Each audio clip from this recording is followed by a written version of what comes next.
She's an award-winning YouTuber and best-selling author obsessed with helping you go after the life you want. I like it. Join her as she seeks out the stories and strategies Give me every little detail of extraordinary people who found success. I'm going to get emotional. Oh my God. Welcome to Detail Therapy with Amy Landino.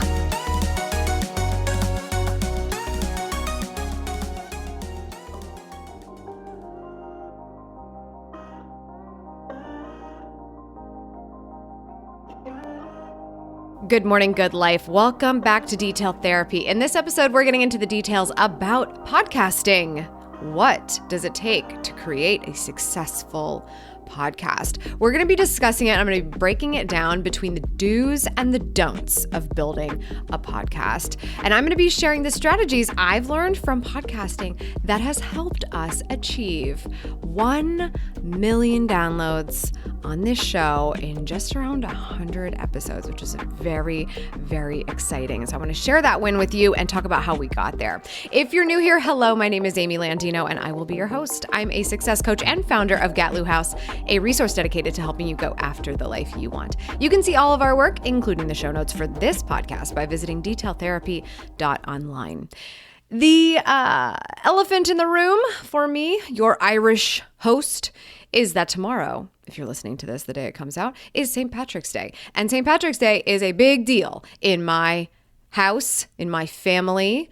Not only are we quite Irish in skin tone, but in actuality. And my mom's birthday is actually the day after St. Patrick's Day. So we're like insanely Irish. Actually, we're finally going to get to come together to do a little quarantined. A lot of my family is now vaccinated because they are teachers and childcare workers and things like that. So testing and quarantining and vaccinated people to celebrate my mom's birthday, which is so exciting. But when I think of St. Patrick's Day, and you'll see this on my Instagram on the day, I took a special little photo to celebrate.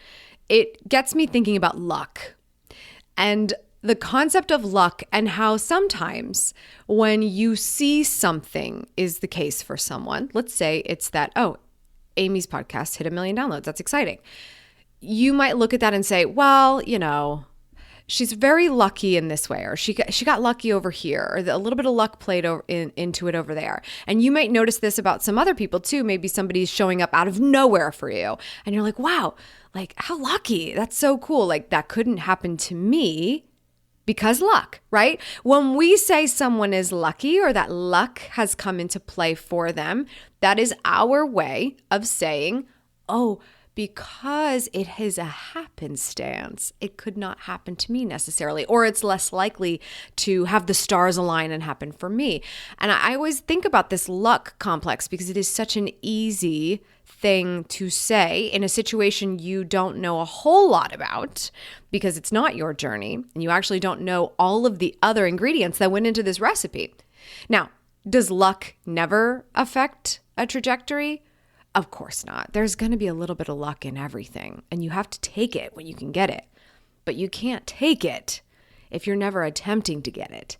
And that is why hard work and initiative and the power of will and all of these things come together to make luck that much sweeter.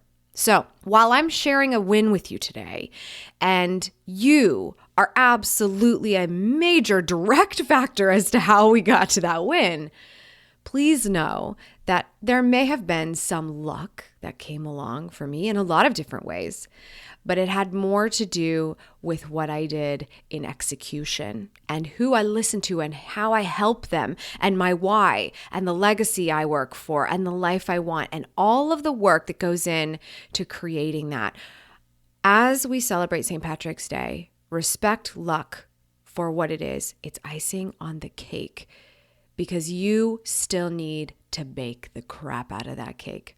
So today we're talking about baking a cake that is a podcast that may or may not be of interest to you. If it's something you've dabbled in or you've thought about or you might want to do someday, I want you to hear this podcast because it is absolutely possible for you to hit huge milestones, make big impact with your podcast. I want to talk about how we have been able to do that. So kitschy title, I know, but that's the milestone we're celebrating, so that's my excuse. How to get 1 million downloads on your podcast. Our first don't is to don't assume if you build it, they will come. Okay? We love making that joke all of the time, don't we? Because it's that line out of a movie and it's epic. Because it ain't true, right? Don't assume that if you build it, they will come. It can seem like that sometimes because with the way that podcasting works, you are putting it into an ecosystem and you're hoping that ecosystem will send you listeners based on what the information is about and the searchability and things like that. But you can't assume that that's going to do everything for you. And as a matter of fact, those discovery opportunities are not what they used to be. So when you are building something, you need to remember that you've got to bring people to the table. So what you do want to do instead is be prepared to get the most mileage possible from those who do come along. So remember, we're going to tell our mom, we're going to tell our best friend, we're going to tell a couple people who get to our newsletter, we're going to tell those people who are supporting us in our new venture, we're going to tell everybody we know, okay? We're not keeping this a secret. We're going to tell everyone we know we started a podcast, okay? Very important. And when we do that and we go to launch, it's very important that you have the infrastructure in place to make the most of it. So my advice, and this is a note-taking episode, guys, so if you haven't gotten that memo, if you're driving, just remember to go back. You've got to have at least 3 episodes ready to go at launch. What I typically do, and we just did this with Common Goal, is we will have episodes 0 through 2. So that's 3 separate things that are possible to download once you subscribe to the podcast. The reason for that is episode 0 is like so easy. And it's like the opportunity for you to do that really necessary, quick introduction about what the heck your show's about and do it in like 5 minutes. It doesn't even have to be a full length episode, depending on what your length of episode could be. Just do a quick 5-minute introduction so you knock that out of the park, get it out of the way, and go into episode 1 doing exactly what somebody should expect from your show from the jump. Just dive in like you've been doing this already for years. That's what I love about episode 0 is you get those introductions out of the way early. Then you have episodes 1 and 2 because you just want a couple of examples of what your show is all about right away. I think the downside to only having, let's say, forget episode 0. Let's just say you publish episode 1. It's cool, but then when people are so excited because you just launched and they subscribed, they might want more. They might be like, I think I like this. I wish I could try another one out to make sure. Give people that opportunity. Sometimes when somebody hits the subscribe button, their device will download all of the recent episodes available to them. In the situation of your launch, that could be 3 episodes, episodes 0, 1, and 2. So that's something that we do just to kind of make sure that we're getting everybody very excited about the kickoff. Everybody loves a good launch. Everybody loves something new. So you're getting the most out of that moment when you've got the attention. And then you also want to make sure that when you go to launch, that you're publishing episodes to all of the top podcast platforms. Very fun fact, Apple is not the only podcasting platform out there. You might have even heard that Audible has expanded to podcasts as well. There's a lot of things going on in the podcasting space. Spotify has become a huge player. Stitcher is representing for a lot of different types of devices. And there's just a bunch of others. But did you know that YouTube is one of the top podcasting platforms in the world? And that's even if it's just audio. It doesn't have to be a video podcast. You can actually find out, did you know Detail Therapy has a YouTube channel? Every single time an episode goes live to your device, it's also going live to a YouTube channel. It doesn't have any video, but it supports for those people who would rather have a YouTube experience. So when you want to get the most mileage, give your content to all the places where you can expect that viewers will find you. What I love about the YouTube piece is that there's so much more SEO value that happens there. If you've ever heard me talk about YouTube or attended Vlogboss University, you'll know this, that you can program your podcast to get mileage in Google and YouTube, which are the top 2 search engines in the world, not just have them sitting somewhere in podcast players. So lots of stuff to think about there. Don't assume if you build it, they will come. Do be prepared to get the most mileage possible from those who do come along, okay? We've got to keep subscribers hooked. Our next don't rely on interviews with big names to increase your downloads. Now, I know that this sounds crazy. I'm just going to give you an analogy, right? Maybe like 10 years ago, if I would have gotten Oprah on the show, I wouldn't have even named the show anything. I just would have said Oprah. Like, that's it. That's all I'm going to say. And there are a lot of podcasts that actually do this, right? They only put the name of their guest in the title. It's their thing. We do lots of different things here, so I wouldn't necessarily do that. But if it were Oprah, there would be no additional explanation needed, right?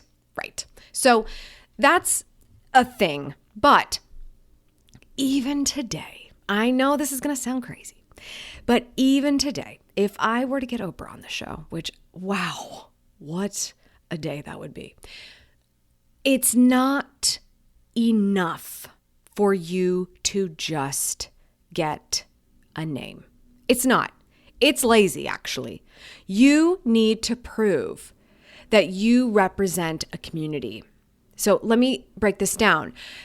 Don't rely on interviews with big names to increase your downloads, but do position any guests on your show so that both the audience and the interviewee are offered value. So why is this person a fit for your audience? How can you prepare them to deliver on a title or a headline that will get attention more than just a name could on its own? You guys will notice this if you go back through detail therapy. If you can think of a person that's been on the show, go back and look at their title. It is very rare that you will see that one of our podcast titles is just leaning on their name, where we try to talk about what the importance of the conversation is going to be for you to get you interested in listening. Bonus if the advice is from somebody super reputable that you have a lot of respect for. I need to show you what the importance of the conversation itself is so that you will understand how different it is from everything else. You could go listen to Oprah in a lot of different places on the internet. Why would this be different? Also, think about the value for the person you want on the show.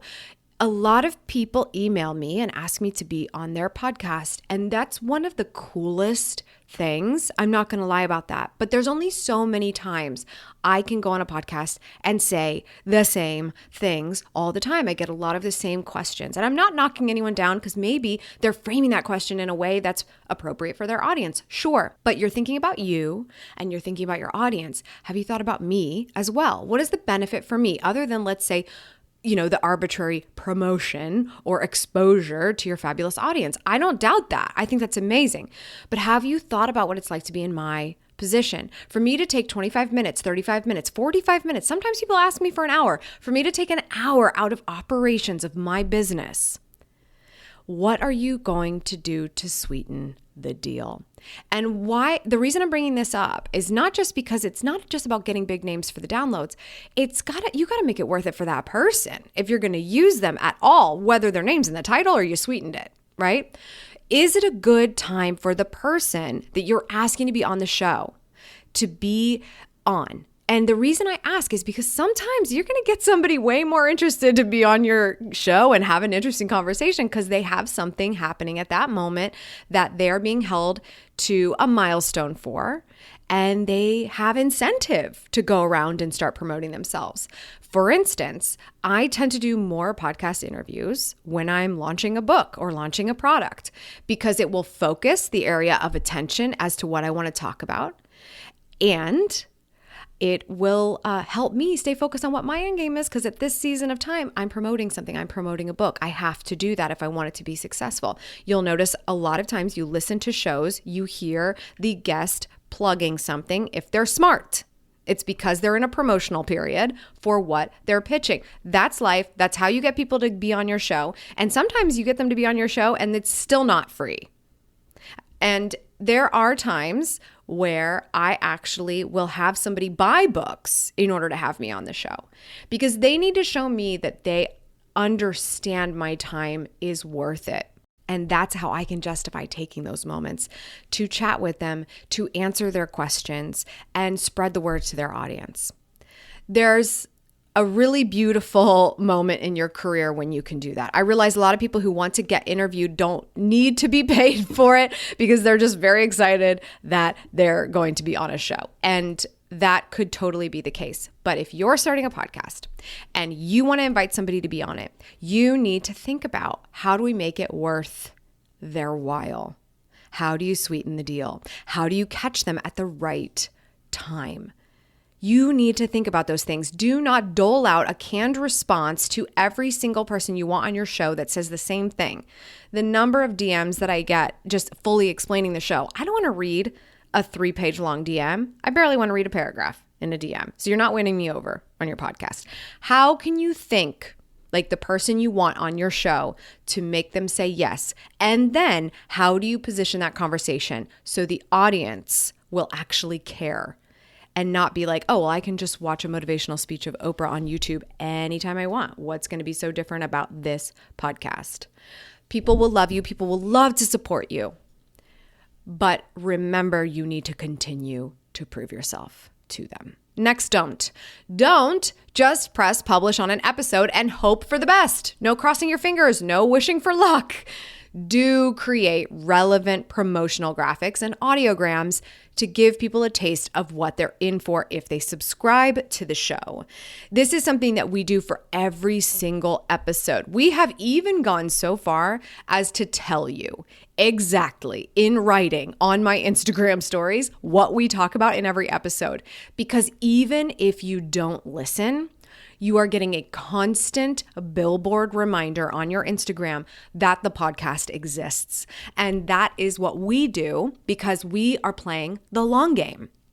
We want you to subscribe. We want you to listen. If you don't do it today, we want you to see that the conversation we had today was really good and you could totally listen to it if you want, but you'll be more interested in engaging in the future. Okay, we have nothing to lose. Yes, we want our download numbers to go up, but we don't live in a world anymore where you can keep all your content close to your vest and be like, oh, if you want to know, you'll have to go watch. Please. I don't have time for that anymore. Nobody has time for that anymore.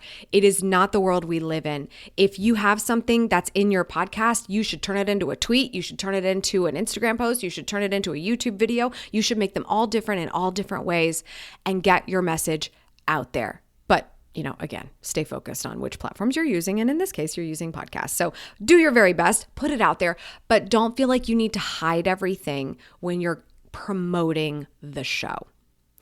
Get creative. The audiograms I told you about are when we take a little soundbite, like when I'm having a fire conversation here with myself and you, I will clip out a moment where I'm like, da, da, da, da, da, da, da, da, and drop it into a visual that we can then post in Instagram stories. So you can actually hear and see what you would be able to engage if you went to listen to the full episode. We are making content about content to promote it's amazing how even a podcast that's free is not enough. You've got to create marketing for your marketing. So we're not going to assume if you build it, they will come. We are not going to just rely on basic interview style to get increased downloads. And we're not just going to press publish on each episode and hope for the best. We're going to put in the work so that the work we're doing actually pays off. Next, don't miss an upload. Do not miss an upload. Do be consistent and transparent when you're observing breaks. So what we do for Detail Therapy is we publish every Tuesday. If you subscribe and listen to this show, you're probably pretty familiar with that at this point. If you're new, hey, there's a reason why this episode came out on Tuesday. Sometimes we'll throw in Thursday bonuses. We haven't in a while. At the end of the year, we did quite a few Thursday episodes, and it's just depending on what's going on and how much more content we have to share, but we never miss a Tuesday, except when we're at the end of a season. So we do observe seasons with Detail Therapy. This is what keeps the creativity going and allows us to reset and make sure that we're always bringing you the best content. I will tell you when we're approaching the end of a season, which will happen this May, as a matter of fact, when we're going to take a break. And then everybody's going to have a little summer action. We're going to have a little summer planning action, and we'll bring the show back. Being transparent about that is so important. You do not need to create a new podcast every week for the rest of your freaking life. You don't, but you do need to be transparent and let people know what they can expect. Because if you want your podcast subscribers to be here when you come back, whenever you need to take those breaks, no matter how long or short that they are, you've got to let them know what's going on. That's it. So I totally believe in the seasonal breaks when you need them, or if you don't upload every single week. I think that that's more challenging to condition an audience on, but it may be what's right for you and your different types of podcasting situations. Just always remember, no matter what you decide to do, communicate in any way that you can. Letting people know on your Instagram, we're on a break right now. We have a detail therapy Instagram. We're going to tell people when we're on a break on there. You're going to be able to see it, right? Or letting them know in the last episodes, or letting them know in the actual data for the podcast. They can see, oh, we'll be returning in September. Okay, great. Good to know. I'm going to subscribe anyway. Communicate. That's all that matters. Make good on what you promise and communicate when you need to take a breather. Our next don't is to don't just wing it. Don't. Just don't. Don't just wing it, okay? Even if you're really, really, really good off the cuff, and I don't know if you've noticed, but I like to talk. I'm pretty good off the cuff.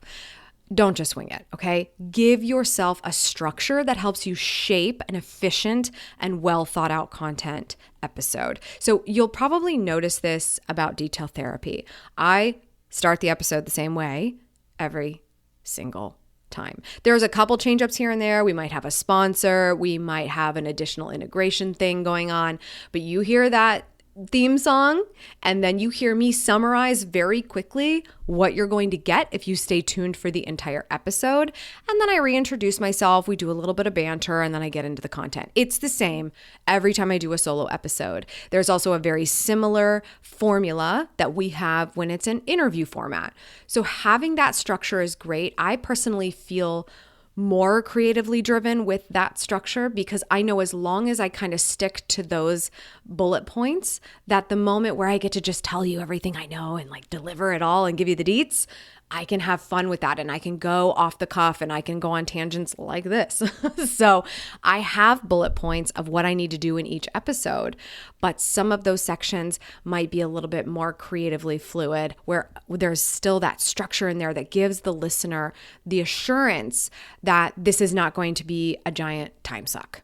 I personally don't like listening to episodes of any podcast that are a giant time suck. I don't know about you, but I'm not one of those people that listens to like 3 and 4 hour podcasts. I can't get into it. I'm just not interested. I would rather go see the highlight of it on the YouTube clip, like whatever it is. So don't just wing it. Give yourself some structure, as much or as little structure as is helpful for you creatively, but as much or as little that your audience needs to know that you're going to deliver on the goods. Don't write your headline last. The title of your podcast is not something you should do at the last moment or when you're trying to figure out what you're getting out tomorrow after you recorded your audio. We talked about this a little bit earlier, but I'm going to get into it a bit more. What I do want you to do is plan your title early so that you can make good on what you promise in your episode. So what we have is a spreadsheet. I know this sounds so archaic. We totally have the project management. We have Trello. We have tasks in Trello, blah, blah, blah. But when I want to look at all of the podcasts that we have been doing and that we are planning in the future, looking at them on a spreadsheet is just a really clean way to see everything and quickly reference what's been going on. So we have that, and we put those titles in first. Those are the first things that we do before I sit down and start outlining anything, before I decide who I'm going to have as a guest, before I decide when I'm recording it, when it's going to go out. We have to have the title first because the title of each podcast is the promise I'm making to you. And so then the rest of it just needs to be reverse engineered. How do we make good on the promise of this title? Because that's really the only opportunity you have to decide if you're going to listen or not. We need to make it something that's of interest to you. So you are here for your audience. You need to have that clear direction so that they know you're going to bat for them as the connector in the conversation. So whether it's a solo episode or you're doing an interview, they see that title and they know that you're going to deliver. The reason I bring this up is also for interviews. Remember, I talked to you like, oh, we could just put the name of the person in the title, but is that enough? Not only is that not enough, You need to come up with what the guiding light is going to be of that interview with that person. It might have to do with the book they're promoting. It might have to do with what they're really good at. It might have to do with something that they never get to talk about. You've got to focus your questions around what that title is going to be. You need to let your interviewee know what your intention is and what you want to deliver on for your audience. You're not telling them what to say. You're trying to tell them what the problem you're trying to solve for your audience and how your interviewee is going to get them closer to that answer. So do not write your headline last. Plan it early. Plan it with your interviewee. If you know you want someone on your show and you're like, yeah, I really want you on, but I need to have a good idea of what we're going to deliver in the episode so I can ask my questions accordingly, work together on that, or absolutely pitch somebody on it. I would much prefer for somebody to come to me and say, hey, I'd like to have you on my show whenever you're in a promotional moment and you're talking about your morning routine book. That's perfect, because I actually would love to know the 3 most important things about a morning routine. And I think if you told my audience that, they would get that. Is a totally different conversation than, hey, I'd like to have you on my show. Do you see what I'm getting at? Because you're now telling me what the expectation is for me as the interviewee. You're telling me what the value is for me. And I know exactly what kind of questions you're going to ask me so that I can deliver for the best for your audience. And your audience is going to know because they're going to see that title and they're going to go, oh, I want to know what that is. What are the 3 most important things about a morning routine? Boom. Amazing. So use that title as your North Star. So you don't just ramble in a solo episode and you don't just ask any question under the sun to your interviewee. Next, don't avoid measuring results. Do track key metrics so that you can see where you are successful and where you need work. It has never been more important than today that we stop looking at criticism as a bad thing and look at it as an opportunity to grow. We need to just figure out what's working and what isn't so we can do more of what works and less of what isn't. We don't want to waste time. That's the other thing I love about spreadsheets is when we keep track of metrics in a spreadsheet, I can see black and white and color coded what performed well, what didn't, and how can we understand why those things happened and how we can do more of it. The key ways that we track for success in podcasting, there's not a ton that is available to us. Like in YouTube, you can really break down a lot about your viewership. So you might be able to learn more about your podcast in YouTube metrics, but that's a very different context than in Apple Podcasts or in Spotify, etc. So going to your audio host and looking at the metrics and seeing what you have to work with is important. But if we just look at the main metric, which is download numbers, what are the unique download numbers of an episode? We measure it in 3 different ways. We look at how a podcast performs in its first 24 hours. We look at it in its first 7 days, and we look at it in its first 30 days. The reason for that is we like to see what happens. How does something start? Because if something starts out a little wavering, we might decide, oh, maybe the title needs reworked slightly. We don't want to change the goal, but we want to make sure that we got to the point properly. And maybe we just didn't do that. So maybe a little bit of, I guess you could call it A/B testing. The same thing for a week. We just want to see what happens after 7 days because people may not listen on a Tuesday, no big deal, but they've got 7 days of that podcast being in their feed that another podcast is likely not showing up. Are they still not listening to it the entire time that latest episode is sitting there with nothing in its way? That's interesting. You may choose to measure differently. Let's say if you upload 2 episodes a week, your metrics may not be 24 hours, 1 week, or 30 days. It may be 24 hours, 3 days, and 30 days, because 3 days might be the most where that podcast is uninterrupted by another podcast in your feed, if that makes sense. Obviously, they can access all of these episodes and listen to all of them, but you might look at that measuring trajectory a little bit differently. And we like to look at 30 days because typically when you are thinking about a piece of content and how successful it would be from a monetization standpoint, we want to know how something performs in 30 days, whether we're pitching a sponsor or whether we're in a promotional period for some kind of product or campaign. We want to see what's happening over a 30-day span, because if there's a lot of of traction in 30 days, but we didn't see a lot of traction with the product, what happened there? Or if we were promoting a product, but the podcast really did not get the traction we wanted in that full space of time of 30 days, we need to know what's going on there as well. So just a little key point there, start a spreadsheet, put your podcast episodes in that spreadsheet and give them a 24-hour, a 7-day, and a 30-day box next to it. And just go in and look to see what your numbers are from a download standpoint for those different spaces of time. When you do that, you can see where some episodes don't do as well as others, so that's important to note. But you can also get a feel for what the normal trajectory for an episode is.